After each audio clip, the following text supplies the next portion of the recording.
So where are the batteries in an eDub camper van? Now for this one, I'm going to go and show you where they are in the vehicles that are behind me on the shop floor. They all go in the engine bay, but I want you to really see what that looks like. Now the engine bay obviously used to contain the single engine and the gearbox kind of underneath between the rear wheels as well. So we try and use as much of that space as possible to mount the battery pack and the drivetrain system and the other ancillary components that make the thing work. But they all go in the rear. And that is for a couple of reasons. One is that they don't have to be adding any additional fabrication to the vehicle. So although there are some gray areas within kind of what modifications you can do to a vehicle, the eDub conversions are done to a global standard where they are trying to not manipulate the vehicle, the original vehicle at all. So they're mounting onto original mounting points. So your engine used to mount onto a couple of mounting points and your gearbox as well. We're using those same places to mount our systems. It also means that the kind of integrity of the vehicle itself is still intact. So think about it this way. If you were to buy, let's say you go online now and you Google the price to buy a really nice split screen camper van. Now, let's say it's £50,000. It's gorgeous, it's top spec, it's absolutely amazing. The engine of that conversion is very likely not worth anything at all. So the vehicle is worth the money, not the engine. So when we come in and change the powertrain, so take the engine out, put an electric drivetrain system in instead, we are not damaging the value of the vehicle at all. If we decided to chop up the vehicle and put battery boxes all over the place and put them inside the vehicle and in all sorts of strange places, then that could potentially damage the value and the kind of standard of the vehicle itself. So that's another reason why we keep everything in the engine bay. So it is a really simple external attachment. It's got no implication on what goes on inside the vehicle at all. And instead, it's just something kind of out of sight, out of mind, does its job, and doesn't affect the value of what's going on in the vehicle. So let's have a quick look at what that looks like in an actual VW camper. So this is an eDub conversion battery box. So it doesn't look that flashy really when it's all like this, which is kind of the point. Like you don't really want it showing off what it is. It also means that for kind of exhibitions or shows or things like that, we can fit the access service hatch here with a transparent system so that people can actually see what's going on inside. But all you need to know is inside here, everything's taken care of. You've got all your high voltage controls in there. There are about 3 or 4 levels of safety features built in here. So if one of them fails, and there's 2 or 3 more beyond that to really keep the system really, really safe.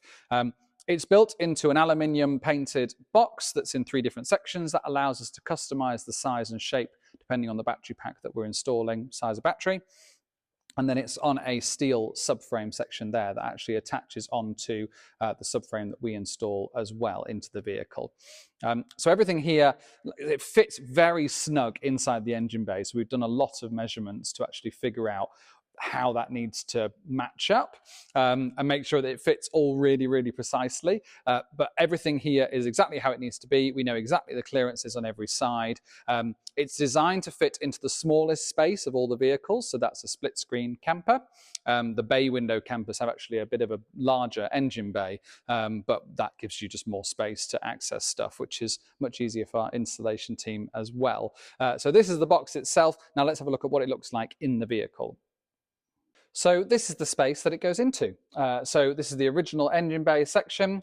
Just like if you were to remove or service an engine in an original split screen, which this vehicle is, you would need to remove the bumper and the cross member across the side here.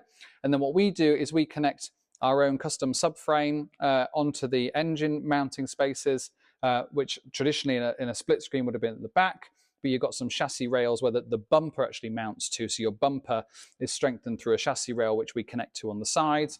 And then it's also connected onto the axle, where again, a lot of the weight was taken originally to begin with. Now, in a split screen, we do also have to adapt some of the rear setup. So we use upgrade to an IRS, independent rear suspension system, which is just a good upgrade for a split screen camper anyway, but it means that we can fit our entire system in here. So what you can see here as well is the subframe that goes around here also is holding onto our eDub drive unit at the back there.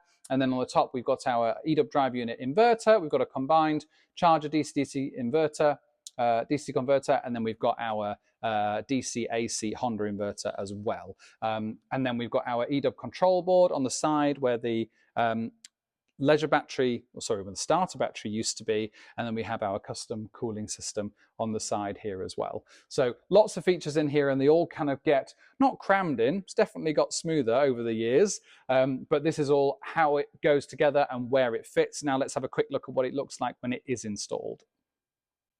And here it is fully installed. So this is an early bay camper, which actually has a similar kind of bumper connection on the base here. But you've got a little bit more space to fit the battery pack in. This is what it looks like. So it's quite subtle, really. You wouldn't know it was there unless you lifted up the engine bay boot, or if you stuck your head under the rear bumper. From a distance, you can just about make out some of the orange cabling under there. But something that's been pointed out in the past is people have mentioned about the positioning of the orange cabling. My argument is, well, the orange cabling mainly needs to be on that front space because there's nowhere else on the sides it can be. But actually, the bumper here is the strongest part of the back of this vehicle. So if I was, I would like that to be protected, in my opinion. So having those things protected, but it also means they've got easy access. So I mentioned before about the safety features. Some of those are connected to those high voltage sockets and applications. So if anything was to happen to any of those sockets, none of the system would work. High voltage battery power is incredibly well protected. But this is what it looks like in the vehicle. These blue tubes are the battery coolant that's going through, so that if you're rapid charging, you can get more coolant and get more charging speed out of the batteries. But I hope you agree. I think it looks pretty good. So hopefully that's cleared things up. So you're now very familiar with exactly how this needs to look. And as we said before, it's meant to be out of sight, out of mind. So you kind of want people to be able to look at the vehicle. And if you really want to show them, you can open the engine hatch and show them what's going on. But the batteries themselves are where powertrain items are supposed to be. They're perfectly safe. They're protected by really strong chassis members and bumpers that were designed to protect the vehicle and keep them out of space. And so hopefully that answers your questions about where the batteries are stored in an eDub electric camper van.